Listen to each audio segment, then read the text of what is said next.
You're listening to the official Reformed Stoic podcast, covering politics, philosophy, theology, conspiracy theories. I'm ready to get to the bottom of this life. Are you? Join Wolfgang, Sketty Squad, Purity Gang, as we strive to take dominion over this dying planet. I am Reformed Stoic, and this is my podcast.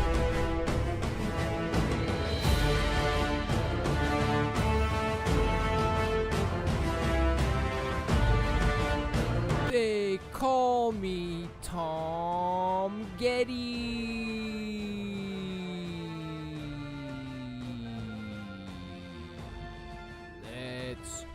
Let's go.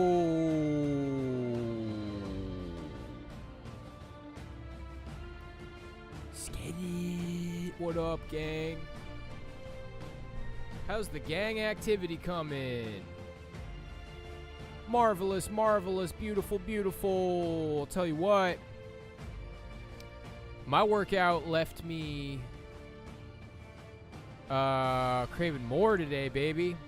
I was ready to keep going and going. I did the 5 3-minute rounds. Jump rope. 4 sets push-ups. 2 of them were explosive off the ground. 2 of them were regular. And I was ready to go, man. Apart from a couple of like stomach aches late at night, my stomach starts to feel like really full at night, even though I'm still hungry. And then I kind of get stomach aches. Other than that, man, when I work out, I feel like I have a lot of energy. Maybe I'm starting to adapt to all this fruit that I'm eating. I never was ever vegan. Like, I've still been eating meat the entire time. So I think I'm just going to make sure I get fruit. I think I'm just going to make sure I keep, like, eating more fruit. All I've had today is a slice of watermelon and an orange. My teeth are, like, extremely sensitive. Man, the cold freaking fridge watermelon, like, it's kind of brutal on my teeth, but energy feels good, man. I'm feeling like a tank. Feeling like I'm ready to get into the best shape of my life hype. Let's go. Well, I slept in a little bit today, so hopefully I don't take a nap. But other than that, we're starting off the week. I got my Diet Coke. I've been hearing little this and that's about this flood water issue in Mississippi, so we're going to take a look at that. We're going to go on to the next president after Truman, who was after FDR. FDR Truman. Dwight Eisenhower. Mr. President Eisenhower. Yeah, I'm going to need to, like, really hit the drawing board for my president's strategy. I feel like it's tough to find stuff on YouTube that we're allowed to watch. I'm not even really sure what we're allowed to watch. But we got a little bit for that. We got a little bit for Mississippi. And then a little bit about Protestant America. We're going to play it by ear today because I feel like I don't really have that much material. But we'll do what we can. We'll stretch it out. We'll see how the gang's doing.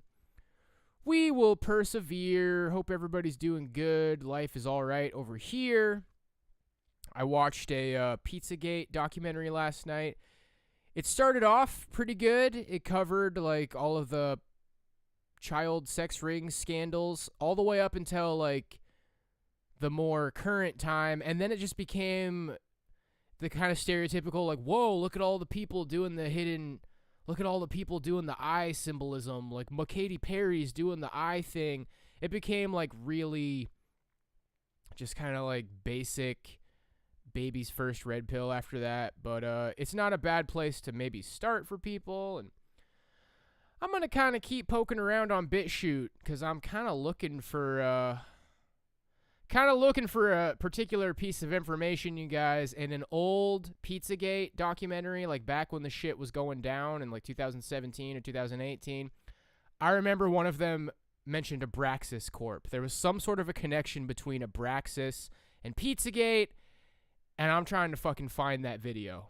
I'm trying to find it, bro, because they didn't tag it or anything. You're going to have to just dig through all those old documentaries. But once I find that, I think I'm going to make a little bit of noise about that because, yeah, some of the Pizzagate people kind of popped up in my life. So let's go ahead and get to the news segment. You're listening to the Reformed Stoic News segment. Let's go!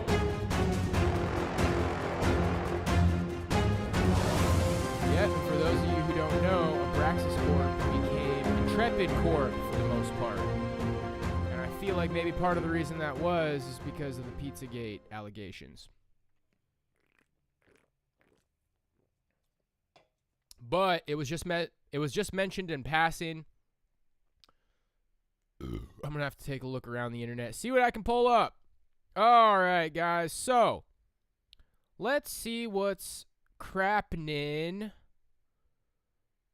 with this flood and this water stuff. Sounds like it's already pretty much fixed. Okay. How the Mississippi water crisis happened. That's a good place to start. ABC News. As Jackson, Mississippi continues to face a clean water shortage, officials said the crisis is a result of years-long issues. The city's main water treatment facility was damaged after a high level of flooding due to heavy rainfall over the last week. The damaged facility resulted in a loss of water pressure in areas that receive water from the plant, including Jackson. The floodwater also changed the overall composition of the water, making it difficult to treat and dangerous. The city's mayor said staffing shortages, system issues, and equipment failures have all contributed to the water plant failure. I have said on multiple occasions that it's not a matter of if our system would fail, but a matter of when our system would fail. This is a set of accumulated problems based on deferred maintenance that has not taken place over decades. The mayor said it could cost billions of dollars to fix or replace the water plant and to solve the ongoing crisis.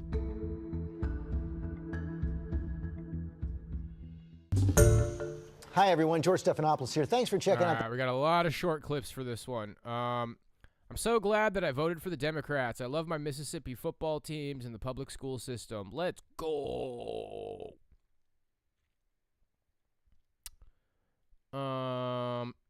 Incompetence. If you don't maintain your car, it will stop working. If you postpone indefinitely repairs and maintenance on your water system, it will collapse. I guess Johnny Cash would have second thoughts about going to Jackson now.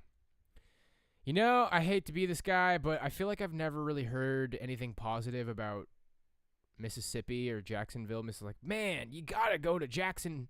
You just gotta go to Jackson, Mississippi, bro. The culture, you gotta go, bro. Gotta go to Jackson, Mississippi. That's where it's at. That's where it's happening. That's the place to be, baby. I've not heard like a lot of positive about it. Maybe some good Southern food, maybe some good Cajun food. I don't know. 9 of the top 10 states most dependent on aid from the federal government are the Republican-led states of Alaska, Mississippi, North Dakota, West Virginia, Kentucky, Arizona, Alabama, Montana, and South Carolina. Yeehaw! Them dang good old boy states. It's like last in everything. Damn. Where did all the money go over all these years? That, and it is over 95 years old. Is that where Holes was? Let's Holes it. I can see myself watching the movie Holes again. We read the book in elementary school. You were obligated at birth by God to protect your family and our mother, the earth, by laying down your life if need be. Amen. Dude, this guy's on a fucking mission. Pigs are slave patrols. Let's go. This guy's ready for war, dude. Shameful. This is the cause of the national homelessness epidemic, which can be solved, not drugs. Okay. Wonder how Mississippi's second Republican senators voted on the infrastructure bill. My money's on that they voted no. Sounds like Mississippi's got a lot of old problems. We might check out this other news source that I didn't pull up. Let's go ahead and see if we can find that. Something about it being racist.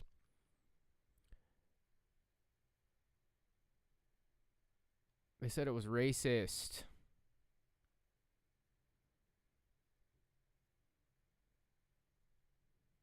I want to hear how this is racist. Racist. Ha! Advocates say environmental racism is to blame for Jackson water crisis. Let's go. Jackson is the largest city in Mississippi, 80% of the population black, and it's becoming pretty clear now that floods may have triggered this water crisis, but advocates like our next guest say it's environmental racism that's making it worse. Mustafa Santiago Ali is Executive Vice President of the National Wildlife Federation. He's also the founder Environmental racism. and CEO of Revitalization Strategies, working as a strategist and policymaker for environmental justice. Good to see you, Dr. Ali. Thank you for having me, Kara. It's nice to be with you. Well, you have worked with more than 500 domestic and international communities. What do you make of what's going on right now in Jackson, Mississippi? Well, it's a tragedy that's happening. It's an emergency that's going on that did not have to happen. We've known about the impacts that were happening to the water infrastructure in Jackson, and there has been inaction by so many, especially those in the State House and others who have refused to make the investments that are necessary to protect people's lives. We have to be very careful in this moment. We don't want to make Jackson a sacrifice zone. You know, Jackson's motto is Jackson is a city with soul. The question becomes, are we going to protect those souls, those 80% African Americans who are living there, along with the other brothers and sisters who are there? Are we going to be willing to make the investments? Are we going to be able to actually come together to make real change happen? We know the history throughout the South in relationship to the disinvestment in Black communities historically. We don't have to hold on to the sins of the past. We can actually move forward and make sure that we are doing the things that are necessary to protect people's health, to also make sure that we are helping to strengthen their economic situation, and to get ready to deal with the climate crisis that we see each and every day now. All right, so you've named it. It's not a new problem. Jackson's dealt with years of dealing with this old and aging water system, and you've got a community that's predominantly Black. So how does Jackson get justice here? How do you move forward, especially when the mayor says it's going to take billions of dollars to get to the place where they need to be? Well, the first thing that we do is deal with the immediacy of the emergency that's going on. And it's great to see so many people coming together to make sure that folks have bottled water, they have other portable types of water to begin to make sure that we are addressing that need in this moment. The other thing that we do is we get much more focused on policy and the resources that already exist to make sure that we are moving forward on the steps that are necessary. So we know that there are $75 million that were part of the bipartisan infrastructure bill. So we got to make sure that those dollars are actually getting to the spaces and places that need them the most. We also know that we have resources from the state revolving loan fund. So we have to make sure, one, a quick analysis to see where are those dollars going across the state of Mississippi? Are they actually going to our most vulnerable communities? We also have to make sure that we are building up the health infrastructure to make sure that folks are dealing with some of the impacts that could come from this, from bacteria and viruses and parasites and a number of other things. So in this moment, we need to be able to come together, make those investments, make sure we're doing an environmental justice analysis as well. So let's talk about the Biden administration's Inflation Reduction Act, which does include these historic investments in environmental justice, including establishing several new environmental justice grant programs. If you were running the show here, how would you use these grants? What would your first move be, Dr. Ali? I would put together a comprehensive strategy, and I would make sure that both the Environmental Protection Agency that is helping to lead the environmental justice block grants and some of the other grants that are water related are coming together with a number of other folks, with folks over at HUD, at CDC and HHS. And I would also make sure that a couple of the other agencies were also a part of those sets of conversations. I would expand the things that FEMA is doing in this moment to make sure that we're dealing with both what's happening in this moment and as we move forward over the next set of years to build that infrastructure. Mustafa Santiago Ali, let's stay in touch and keep talking about this, and let's follow where the Mustafa Santiago. He looks exactly like that name. That's like the perfect Mustafa Santiago Ali, dude. If I like guessed his name, if somebody held a gun to my head, it's like, what is this guy's name? Mustafa Santiago Ali. Damn, you got it. progress goes, because that's what we're banking on. Thank you. Hi, everyone. George.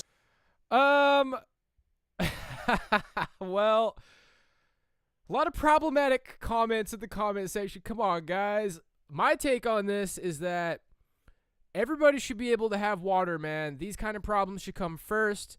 I feel like we should just let Russia turn Ukraine into a vodka factory or whatever the fuck they're trying to do. Sorry, Ukraine.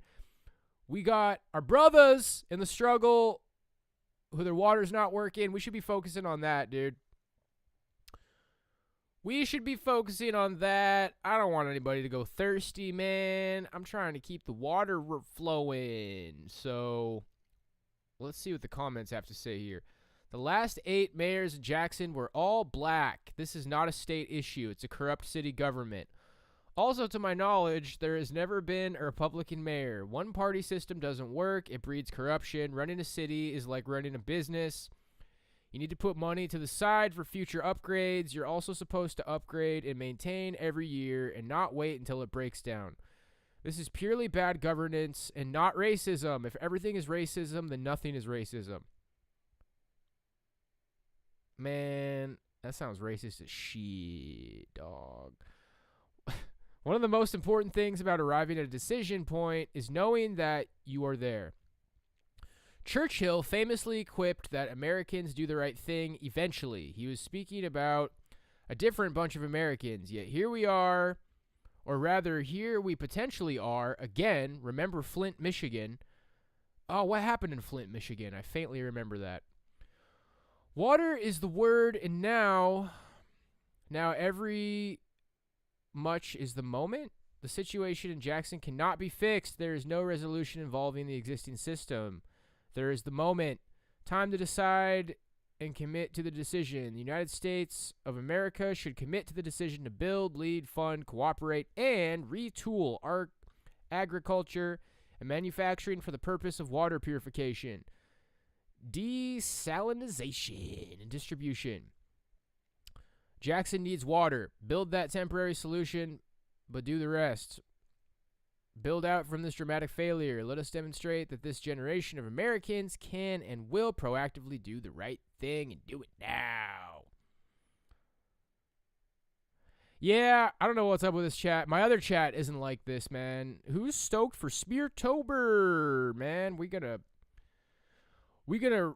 rock through this month, build up my alternate channel a little bit. I've already been posting a bunch of community posts on my other channel. They're not getting a lot of likes, man. I feel like the algorithm on my main channel died a little bit. I'm gonna like put a couple of videos up here and there, just kind of like bring the main channel back to life a bit, so we're all ready to reassume our thrones of Spear for Speartober.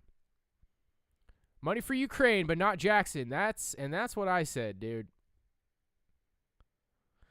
Where's the budget funds for maintaining the water system, though? That should be either the city or state government, right? Do they not pay taxes, or they just get federal handouts? Very strange.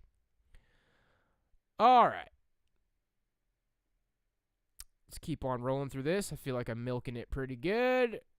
The president section, well, we got a nice long article for that, but I really couldn't find that much for Dwight Eisenhower that I feel like we could use. In Jackson, this now a frustrating part of the daily routine. It's really affecting us pretty badly. That's why we're stocking up on water. In barely 24 hours, the state says it's handed out more than 500 pallets of water, nearly all loaded in cars. Thank you. For those lucky enough to have one. This Jackson resident trying to get enough water for the weekend, stressing this problem isn't new. You haven't trusted the water coming out of your faucet for how long now? 25 years. 25 years. Today at the Beleaguered treatment plant, though the water itself is still not safe, a temporary pump is helping restore pressure. A slight improvement officials warn could create a potential new problem. As they're able to increase the pressure at the plant to levels that it has not seen in many years, the challenge then becomes whether we have pipes that rupture across the city. I mean, it's hard. It's hard on everybody. At Bravo Italian restaurant, the 5-gallon jugs disappear just as fast as they come in. The business paying for bottled water to stay open after no water pressure shut them down all week. Was my heart incredibly heavy when I looked at my staff and had to send them home? Absolutely it was. And to look at them and say, I'll bet I could get a hot sweetie in Jackson, dude. I'll bet I'm a 10 out of 10 over there. Let's go. This is where all the incels need to go, bro. We need to, like, we can't, look, if you're struggling to find a woman, you got to go, like, somewhere a little bit gritty, baby. You got to go to Jacksonville. We'll fit right in, bros. We'll all get, like, cutie 3.4, maybe black women, maybe white woman, like the one who was just talking. This is where it's at for us, boyos. Let's go. can't work today. To Jackson. And I know you need to. It's very disappointing. For now, they work, knowing what comes out of a faucet here is anything but guaranteed. Morgan Chesky, NBC News, Jackson.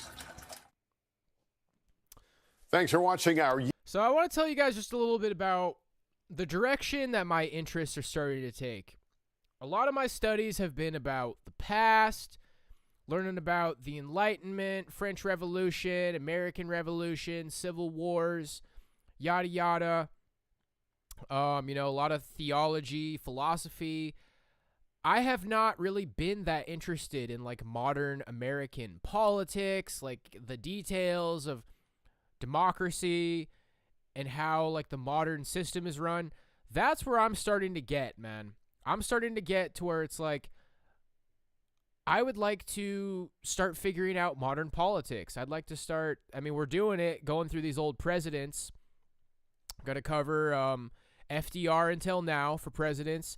I want to start trying to figure this system out, man, because I want to know, like, I don't want to take the easy route and just say, oh, we need a theocracy, but how would that look? Like, how would the politics of a modern theocracy look? How would my modern system look? I want to figure out how to run a strong government, how to run a successful government. So I'm definitely starting to be intrigued by more modern politics. Started out like Knights of the Round Table and there's still a lot to learn about monarchism, but you learn about the good parts of the old ways and then just kind of the modern system. And I want to figure out politics, man. I want to figure out global economics and how we can make it go, how to make the ultimate society.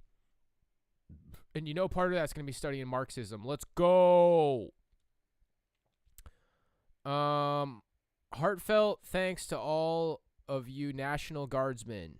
Your service is noted and greatly appreciated. Man, let's go. Wear a suit and collaborate with Culture War Criminal. There we go. Whatever happened to him? Is he still doing his thing? I wonder how much longer these people are going to grin and bear it. Disgusted and shameful in 2022 that they are going through this. Unacceptable. All the money for decades to city and water company for decades. It should have never happened. Disgraceful. Unreal. What are you doing to fix it, sweetie? All right. We've been milking this. Let's keep it rocking. CBS Mornings. Mississippi officials issue warnings amid urgent water crisis. There are expected to be long lines this morning in Jackson, Mississippi, as people wait desperately for a basic human necessity. We're talking about water. We all take that for granted. This is day 5 of a growing crisis that has forced schools and businesses to close. Now, residents are now being told to shower with your mouth closed because the water is not safe. Elise Preston is her name. She's in Jackson with more on the story. Elise, listen, this has nothing to do with the story, but I'm having a question in the studio. Do you shower with your mouth open in the first place? Good morning, Elise. No, I do. Good morning to you, Gail. No, I do not. And it is definitely not advised here. You see their trucks behind me. 600 National Guard members have been deployed here to Jackson to help distribute water to families here during this crisis. We were here at this mega site yesterday and watched them pass out nearly 5,000 cases of water to 2,500 families. When we caught up with Sharon Dunson, she had not had usable water in her home for more than a week. What has that been like? It has been terrible. Like Dunson, many in Jackson, Mississippi are still without reliable drinking water, despite crews installing an emergency pump at the city's deteriorating water treatment facility. It smells like sewer. The water in 53-year-old Cherry White's home is no good. She's concerned for herself and her 5-year-old grandson. I can't flush the toilet. How does this all make you feel? Well, me, it makes me angry. We have low running water to where we can't do nothing. It's frustrating. It's wrong. And it needs to be fixed. We appreciate you doing that. Mississippi Governor Tate Reeves says the focus in the short term is distributing as much water as possible to residents in need. I just wanted to help any way that we can. Enlisting the help of the state's National Guard. This is one of 7 mega sites where the National Guard is handing out 2 cases of water per adult. We don't have the built-in revenue that we need to keep the system maintained. Anna Wolf has been covering the water crisis for Mississippi Today, a nonprofit news site. And we've got failing pumps, so that's the mechanism that actually pumps the water out of the reservoir, which is where we get our water from. She's kind of a sweetie. She looks like she's from that movie, Almost Famous. And puts it out to customers. The other is the treatment mechanism. So, you know, if the water's not treated, we can't push it out. Part of the reason Hippie Sweetie in Jackson doesn't have the funds is because of a dwindling tax base that goes back to the latter half of the last century, when the city saw an exodus of white residents during integration. And as our population has declined, we haven't had the tax base necessary to keep up this really large system. Heavy rainfall and flooding last week placed a strain on the aging system, exacerbating long-standing issues with the city's infrastructure. FEMA Administrator Deanne Criswell told CBS's Nora O'Donnell that the Army Corps of Engineers is among the agencies inspecting Jackson's water infrastructure. We have to focus on what the future is going to have to be, right? How are we going to make sure that this doesn't happen again? Now, Criswell is expected here today, and the National Guard tells us it will remain in Jackson until orders change. Meanwhile, that water treatment facility, it's going to take a long time to complete repairs there, so families will continue battling fluctuating water availability. Gail? I know it's an awful situation for the people there. Elise, thank you so much. It doesn't make any sense to me that Jackson, Mississippi, as we were saying, is the capital of that state, that people, I'm assuming they're working 24/7 to get it fixed. But that it's taking this long is so frustrating. Well, and then it's gotten to this point. I mean, they've had a bunch of boil water notices over recent years. I mean, it's been going downhill. And like, you know, electricity, water, these are basic things you expect your government to provide for you, particularly in the capital of the state of the United States in 2022. The state is so incredibly poor. It's dead last on so many economic indicators. The state can't shore up the necessary help that this city needs. So it's tough. Needs to be done there sooner rather than later. Absolutely roasted. All right. Couple comments here. The neglect this country has for its own people is disturbing. Well, it sounds like maybe Mississippi dropped the ball a little bit. You guys got to take care of yourselves over there. The infrastructure they've shown so far seems woefully inadequate, not even up to scale for a town as big as Jackson. The Pine Ridge Oglala Reservation in South Dakota is going through the same thing. Dirty water coming out of their plumbing with no assistance to resolve the issue. This is sad and heartbreaking. A disgrace to humankind. Let's go. Same as Flint. And still no one is held accountable. To be honest, I never thought about whether my mouth be open in the shower or not. It do be like that sometimes. I think it's something we all need to pay attention to, because looking at the circumstances around the country, we never know when we might be next. Let's all keep our mouths closed in the shower, dogs. So the question at the beginning of, do you shower with your mouth open, was kind of unnecessary. Completely polar opposite comments. The point is that the water is so toxic that you can't even let a little bit get into your mouth, nose, etc. while showering. I really hope that Gail got reprimanded for trying to make a dumb joke like that. I hope they got fired. I hope she got fired. It's over for you, buddy. You'll never, ever, ever teach the news ever again because you blew it. Hope she got fired. Alrighty then. Yeah, everybody's pissed off about the shower comment. Shameful. Poor government. Should have had options in the works as this crisis didn't occur overnight. All right. We got like a 40-second clip here. 23-second clip. Wow. Potential improvement for water pressure in Jackson. So those last couple were from 2 days ago or 3 days ago. Now we're September 4th. I put them in order. Here's WFAA. Residents in Jackson, Mississippi, they still do not have safe drinking water, but things could change pretty soon here. In a Facebook post yesterday, city officials say most of Jackson's residents should have near normal water pressure. Jackson has been under a boil water notice since late July. Teams from Georgia and Florida water associations, they're on site to try to help make repairs and restore some of the automated systems. Boil water notice. All right, they're getting the pressure back. They got to boil the water, though. So this new development means they'll just have more sludge coming out of the tap than before. Yeah, the water's still dangerous, but they got the pressure back. Yeah, you know our government sends billions to a foreign country, but lets our citizens struggle to get clean water. If that don't sound like a third world country, I don't know what does. Lived in Jackson for 9 months in 1979 and 1980. Hated everything about it. Horrible. Prayerfully, let us know how that works out. Water to the governor's mansion should be shut off until people in Jackson have adequate clean water. Real. All right. And then we got an article from CNN. Water pressure restored in Jackson, Mississippi. Governor and city officials say. So this is from today.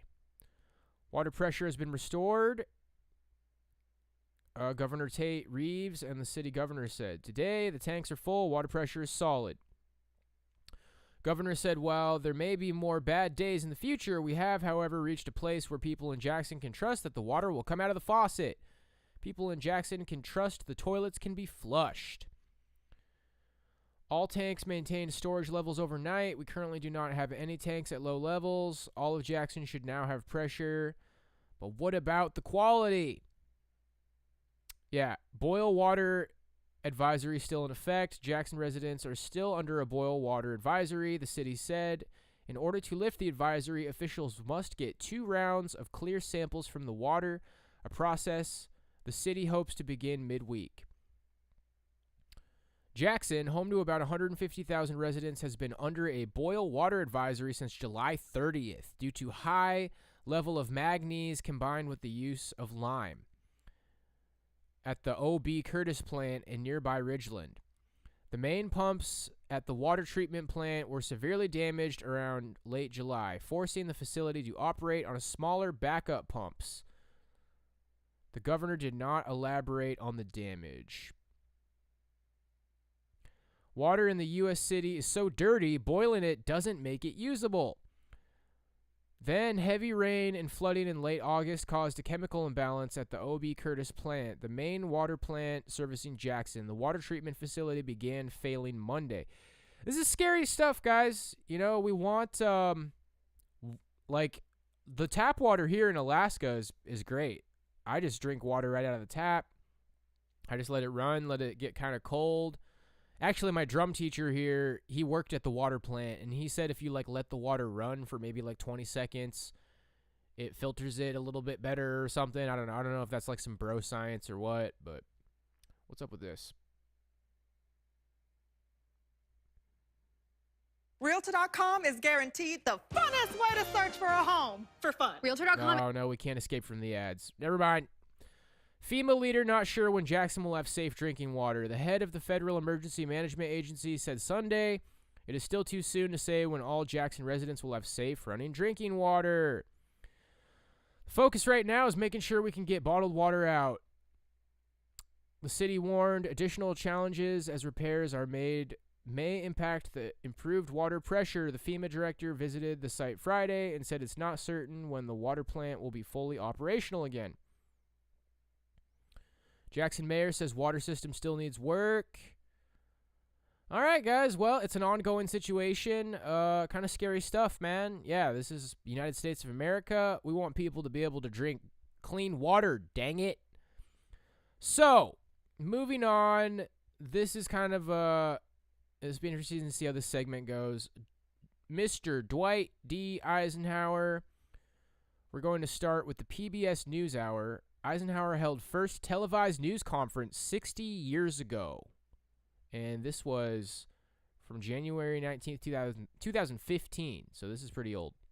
So finally tonight, our NewsHour shares moment of the day, something that caught our eye that might be of interest to you too. Today marks the 60th anniversary of the first televised presidential news conference.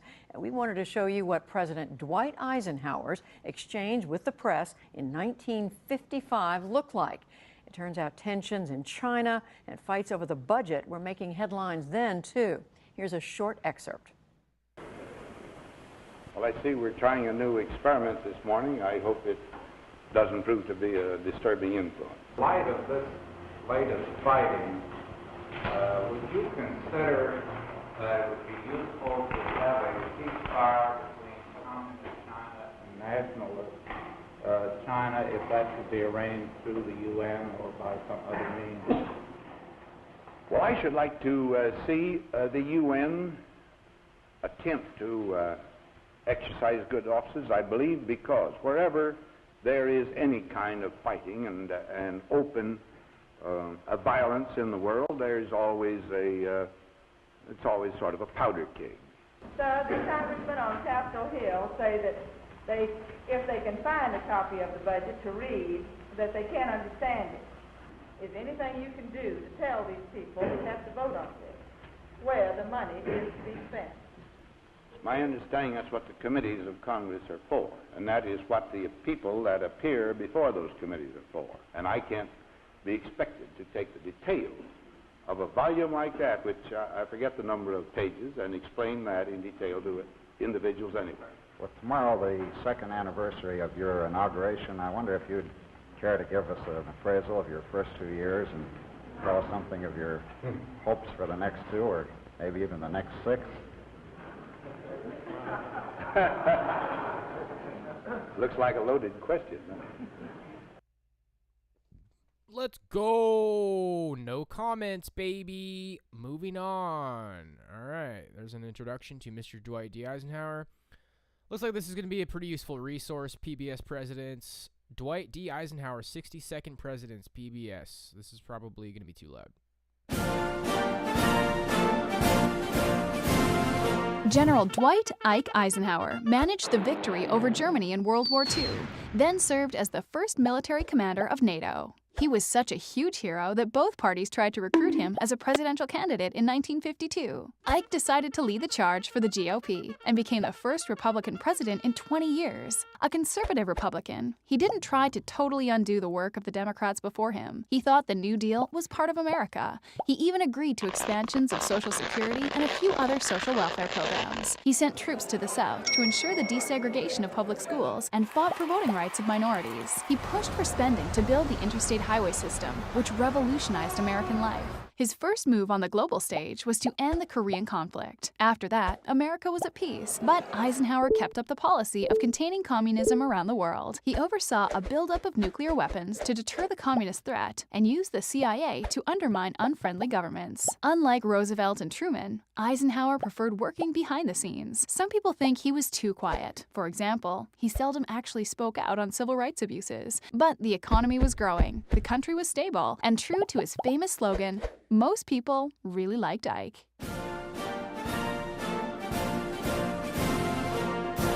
All right, sounds like there not too many waves were made under Mr. Eisenhower. Let's see what the comments have to say here. And the best part was it didn't matter if you were Democrat or Republican. Most people agreed that he was the guy to lead. And he didn't care either. Democrat or Republican, it was all the same. That's what we need more of. Put the people before your party. The New Deal. Man, I'm going to need to like spend some time trying to fathom the New Deal. I'm not going to lie, dude. I'm reading Anthony C. Sutton, Wall Street and FDR right now, and I'm just having trouble like getting the point, I guess. Like I said earlier, trying to transition into more modern politics, economics, and just how the world is run, man. Like, how in the hell does this system work? I'm starting to find it pretty interesting.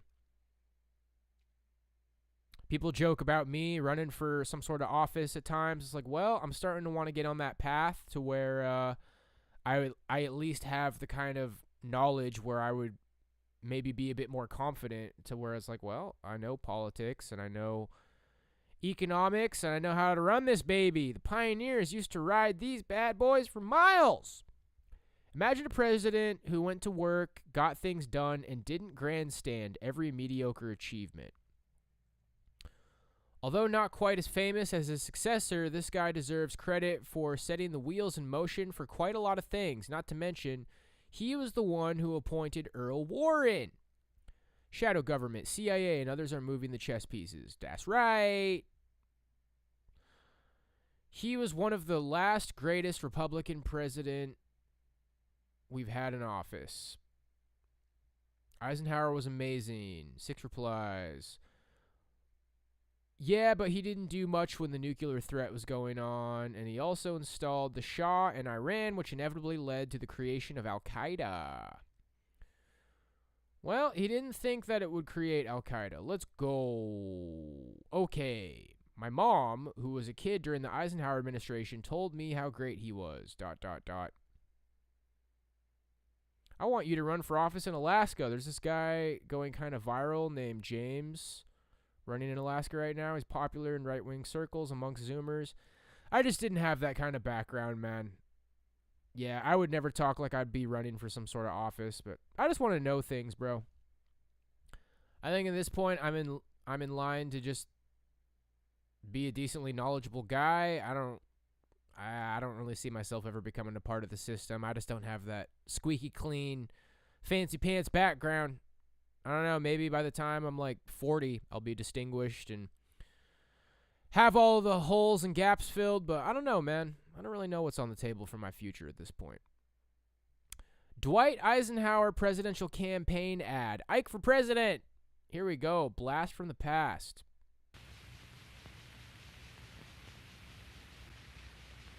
Ike for president, Ike for president, Ike for president, Ike for president. You like Ike, I like Ike.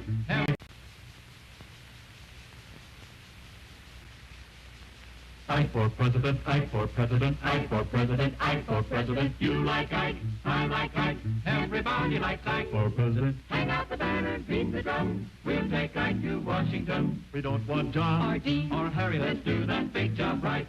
Just get in step with the guy that's hep. Get in step with Ike. You like Ike, I like Ike. Everybody likes Ike for president. Hang out the banner, beat the drum. We'll take Ike to Washington. Look at where we are going. Travel day and night for president. Let Adelaide go the other way. We'll all go with Ike.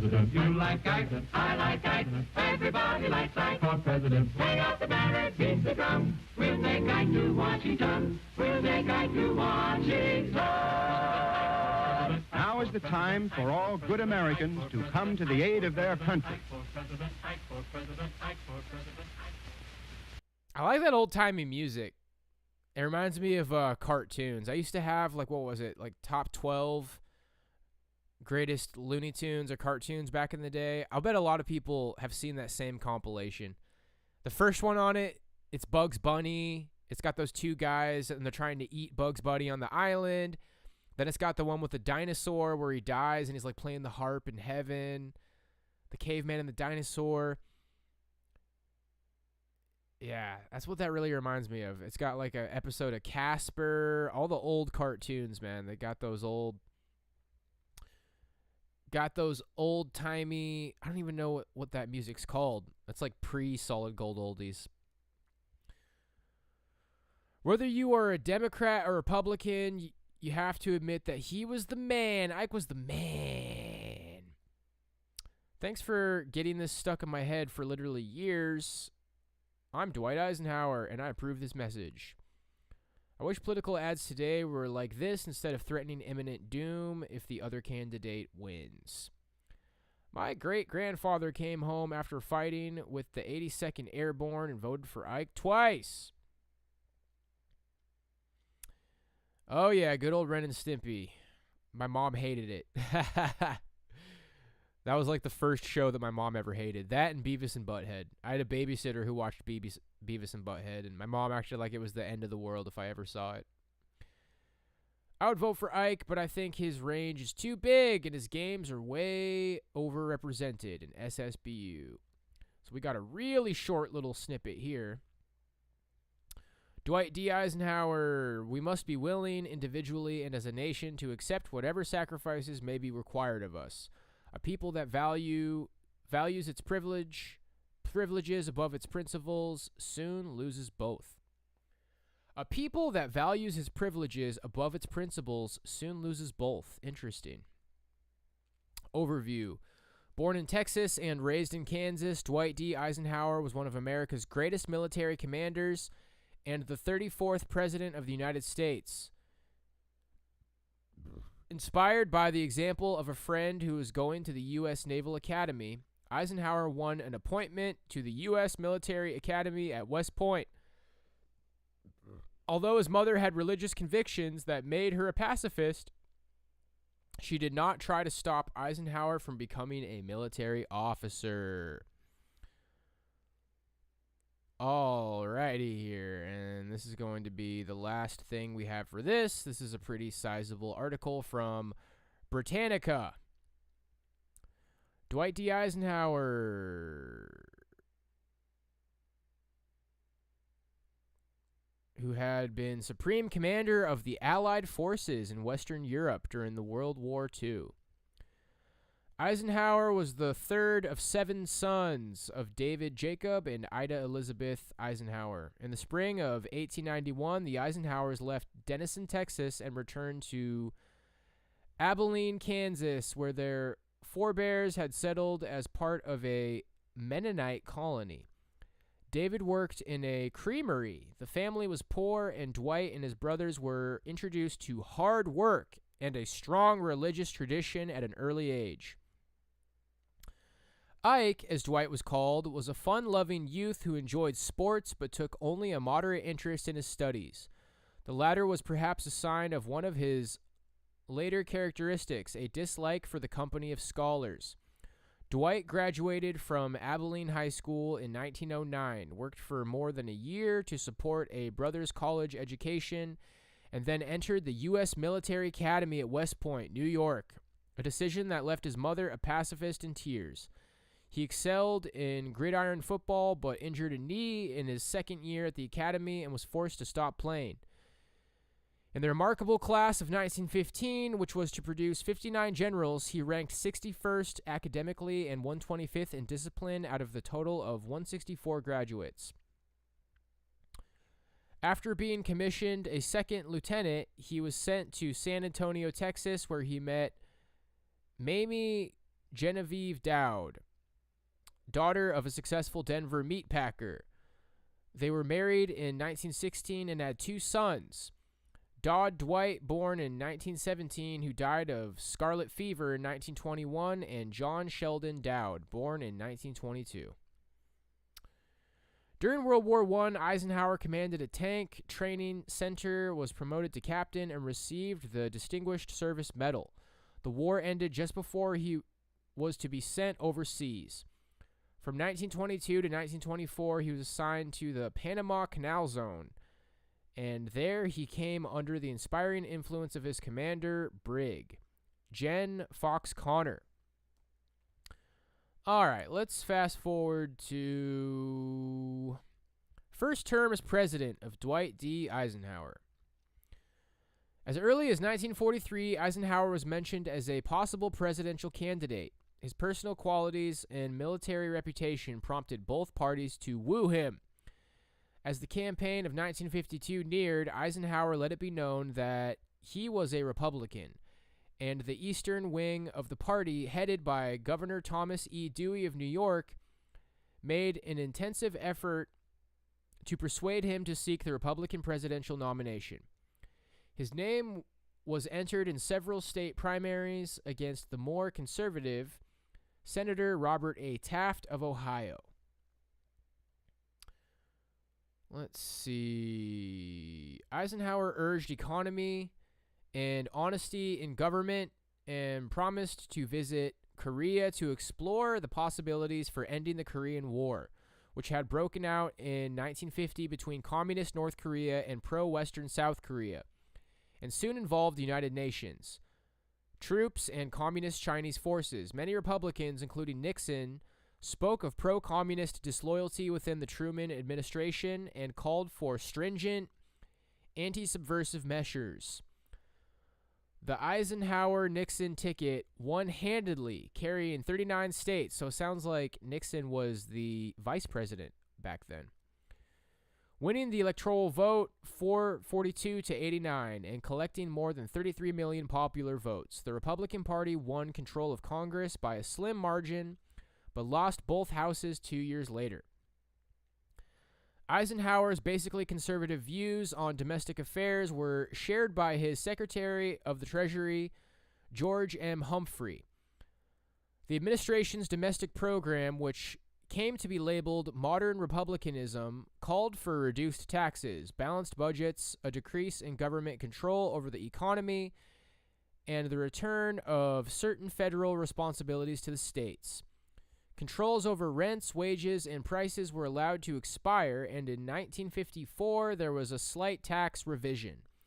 At Eisenhower's insistence, Congress transferred the title to valuable tideland oil reserves to the states, but there was no sharp break with policies inherited from previous Democratic administrations.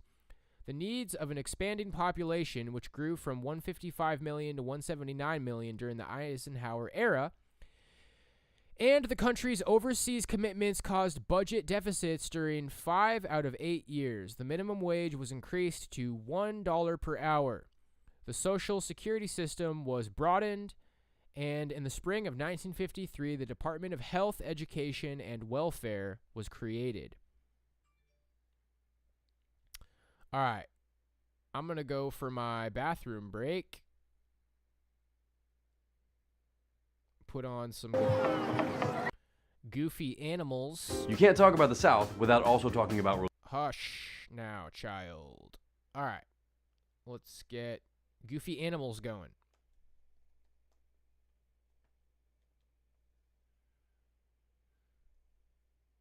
Goofy animals. Play and have fun. Here we go.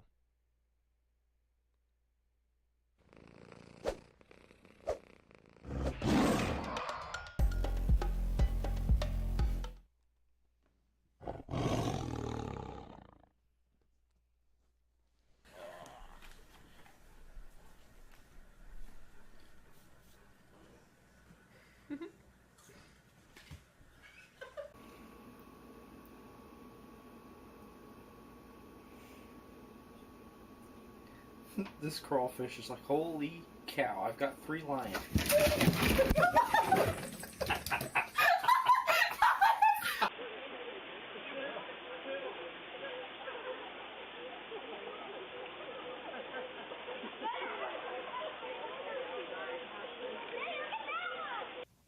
What's the matter?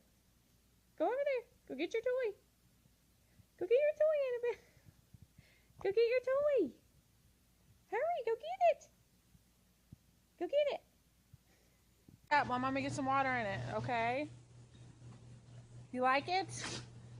Yay! What is it, Mama? What is it? Hey! Hey! Hey, it's not a wrestling ring. Hey, put that down, Gabriel. This is Baby and Booker fighting. All right, my friends, I will read a little bit more of this Dwight D. Eisenhower article. Looks like we're in line for a pretty short podcast today. We'll start out the week gently. Let's see here. The right wing of the Republican Party clashed with the president more often than the Democrats did during his first term. For example, Eisenhower expended a great deal of time and energy defeating the Bricker Amendment of 1954, a bill sponsored by Republican Senator John Bricker of Ohio that would have limited the president's liberty to negotiate international treaties that violated the rights of the U.S. states. The bill fell only one vote short. It was a victory for the president's extensive lobbying campaign. But by far the largest challenge came from Senator Joseph R. McCarthy of Wisconsin. In part to preserve party unity, Eisenhower had refused to publicly condemn Senator McCarthy's charges of communist influence within the government. Although privately, Eisenhower expressed his distaste for the senator at times, he seemed to encourage the attacks of McCarthyites. Hundreds of federal employees were fired under his expanded loyalty security program. With his approval, Congress passed a law designed to outlaw the American Communist Party. Following the sensational hearings on McCarthy's charges against Army and civilian officials, televised nationally for 5 weeks in the spring of 1954, McCarthy's popularity waned, as did the anti-communist hysteria. Foreign affairs drew much of Eisenhower's attention. He and his Secretary of State, John Foster Dulles, worked hard at achieving peace by constructing collective defense agreements and by threatening the Soviet Union with massive retaliatory power. Both strategies were designed to check the spread of communism. Another strategy was unknown to the public at the time but was heavily criticized in later years: the use of the Central Intelligence Agency in covert operations to overthrow governments in Iran and Guatemala. All right, we'll finish with this paragraph here. Eisenhower kept his campaign promise and visited Korea shortly before his inauguration, partially perhaps because of Joseph Stalin's death in March 1953, and partly because Eisenhower hinted at his willingness to use nuclear weapons. The president was able to negotiate a truce for the Korean War in July 1953. In December of that year, he proposed to the United Nations that the countries of the world pool atomic information and materials under the auspices of an international agency. This Atoms for Peace speech bore fruit in 1957 when 62 countries formed the International Atomic Energy Agency. All right, well, there's a little bit about Eisenhower. So, for our last topic of the day, a couple short videos on Protestantism in America. So we got, why is the South so Protestant? We'll visit the comment section after this. You can't talk about the South without also talking about religion. The Protestant faith, in particular, is huge down here. In states in the Deep South, as much as 80% of the population identifies as some kind of Protestant. We call it the Bible Belt for a reason. But why is the South so Protestant? It comes down to a combination of geographical necessity and a new and controversial way to understand God. When I reach that mountaintop, I'm gonna shout it out loud. When I reach that mountaintop, I'm gonna shout it out loud. When I reach that mountaintop, I'm gonna shout it. When the British settled in New England, they brought with them the Anglican faith, which was the Church of England, and would become the Episcopal Church in the U.S. It's like this. My name is Dr. Michael Altman, professor of religious studies at the University of Alabama. Their plan is to we're an English colony, so we need English churches to maintain order, and so we'll just transplant the Church of England. But the landscape was a lot different than the English countryside. In England, you have a small parish with a church and minister. The parishes, so if you look at Virginia, they're all settling along the rivers. So the parishes would be super long, thin, geographic spaces, and you have one minister, and he could not really serve all that area. Not to mention the church leaders that came to the New World were not the best of the best. Why am I going to leave my cushy, wonderful job in the English countryside with my small parish where I'm paid for to go to what is basically like Mars, like this new world that we don't know what's going to happen. They were all fleeing debt or bad marriages or bad reputations. So there was a religious vacuum to be filled, and it was filled by people with radical views on what a relationship with God should be. By the time you get to the 1700s, the later, or just before the Revolution, all of these other dissenting groups, there's this message that's being picked up by Methodists and Baptists of it's not about this being a good person, fulfilling your role in society. It's about this interior experience. The notion of being saved was revolutionary. So the go-to example is an Anglican minister named George Whitefield, preaching that you have to be, this is where we get the language of born again, you have to have this new birth experience. This is like a new thing, because the Church of England is like, no, you get baptized, you stay within the church, you do what you're supposed to, right? And he's saying, no, you need this experience. And it caused a lot of problems for Anglican preachers across the frontier. So Whitefield comes down to the South, he's making this call for this sort of heart religion. He had like a PR team that went ahead of him, and he had these big revival meetings with lots of people. He only had to have like 1 or 2 good sermons. So he would come into town, give this big sermon about the new birth, and then leave. And then everyone look over at the local parish pastor, and he was like, and they would say, well, have you had this experience? And he's like, what are you talking about? That's not how it works. So the Methodists, which dominate the early 19th century, they grow because they have circuit riders, which are these single dudes on horseback who ride around a circuit of churches in town. So the problem that the Anglican Church had, where they couldn't get through the whole parish, was solved by, well, give them a horse and send them out there. So the Baptists and the Methodists had a new kind of religion and a new way of spreading it that the Anglicans just couldn't compete with. Baptists and Methodists they're these traditions that are built for rural areas that don't require the kind of institutional support that like Anglicanism or the Roman Catholic Church does. You can become a Baptist minister in 1805 just by putting down your shovel and declaring yourself a Baptist minister, right? There's no boundaries. The South is Protestant today because of its rural setting at a crucial moment in the development of a new Protestant evangelical religion. And the impact of that shift on contemporary culture and politics cannot be overstated. For Reckon, I'm Ian Hoppy. Alright, so that was AL.com. I think we got some comments in here that are not too impressed with this video. Strange title. Episcopalians are also Protestants. The video is really about why the South became mostly Baptist with some Methodists rather than remaining Episcopal. A more interesting question may be why the region didn't develop any significant new religious sects, whereas the North did so repeatedly. Adventism, Mormonism, Jehovah's Witness, Church of Christ, Christian Science, and Shakers are all northern in origin. By contrast, the South is and has long been the most homogeneous part of the country when it comes to religion, and I can't think of a significant denomination originally from the region. I don't see this as good or bad, it just is. 11 comments. Episcopalians are the U.S. version of Anglicans. The Church of England was created because Henry VIII wanted to divorce his wife and marry someone else. This was in violation of Roman Catholic teaching. The Anglican Church is Rome Light. It's not Protestant in the same way that Lutheranism and Reformed Calvinism was in matters of essential doctrine. Example, justification by faith alone, salvation by grace alone, and the Bible alone as the source for Christian faith and practice. And the Jesuits started Mormonism, Freemasonry, Adventist, Jehovah's Witnesses, and Christian Science. The Christians in the 1800s knew this.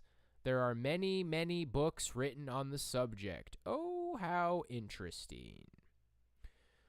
The theological differences between them are not significant from where I sit, and I disagree with them both a fair amount, but have friends who are each.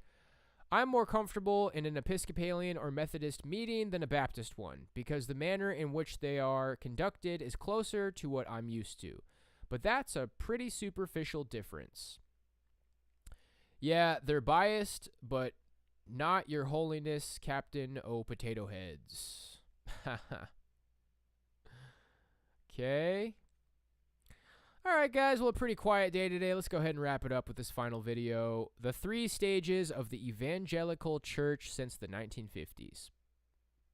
But after this 1950s high watermark of church attendance, Christianity started to go into decline in America. It went into decline in terms of church attendance and church membership, and the moral systems of Christianity began to get called into question.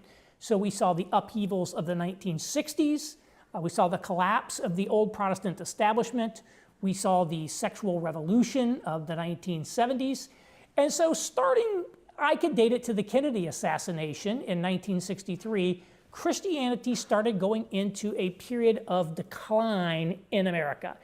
And I divide that period of decline between 1963 and today into 3 distinct phases or worlds, what I call the positive, the neutral, and the negative world. And these refer to the way that society views Christianity. In the positive world, which I would date from around 1963 to 1994, 64 to 94, think of it that way, Christianity is in decline. I'm not saying all is well for Christianity in America, but Christianity is still basically seen as a social positive. To be known as a good church-going man makes you seem like an upstanding member of society, someone you'd like to hire. And Christian moral norms are still the norms of society. Around 1994, we went through a tipping point in which Christianity was no longer seen as a positive, but became neutrally seen. I call this the neutral world phase between 1994 and 2014. And again, in the neutral world, Christianity is no longer viewed as a positive, but it's not viewed as a negative either. It is essentially one more choice among many that you can have in a pluralistic public square in America. But after around 2014, we transitioned to a second tipping point and entered what I call the negative world, in which Christianity is now seen negatively, especially in the elite domains of society. To be known as a church-going Christian doesn't help you on Wall Street or Hollywood, quite the opposite. All right, well, I would just say that you factor the satanic panic into that through the 80s. I think that's a big part of it, honestly. A very negative thing. 0 comment. This is like a really 51 views. Huh. Very small channel here. Okie dokie, you guys. Well, I think this was the shortest podcast I've ever done. Let's go. You know what? I will spend some time thinking about interesting topics. I'm going to try to I'm going to shoot to have a really interesting podcast for Wednesday. Pick a couple of cool topics. We'll do like a cool history stream. So yeah, we'll be back Wednesday. In the meantime, I'm going to try to put a couple of thises and that's on my main channel. Just remind everybody that it's still there. Going to try to get things organized to, keep the podcast alive over here through September. But make sure everybody's well aware that I will be back on the main in October. Damage control, my friends. Damage control. It was not a pleasant experience getting that strike.